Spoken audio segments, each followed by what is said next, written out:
Hi my to family, welcome back to Anu local channel. For the first time Siddhu వర్షం చూసి భయపడిపోయాడు.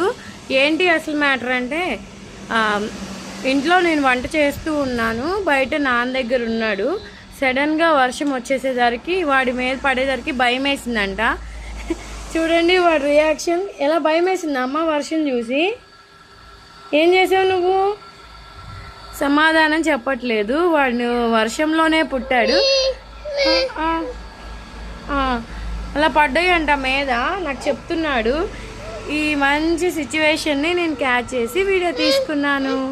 ఇప్పుడు చూడండి, సిద్ధు వర్షంలోకి వెళ్తావా అంటే ఏమంటాడు? సిద్ధు వర్షంలోకి వెళ్తావా? పంపించినా? వాడి ఫేస్ రియాక్షన్ చూసండి. వీడియో నచ్చినట్టయితే లైక్ చేయండి, షేర్ చేయండి, సబ్స్క్రైబ్ చేసుకోండి. ఓకే, బాయ్ బాయ్ చెప్పు.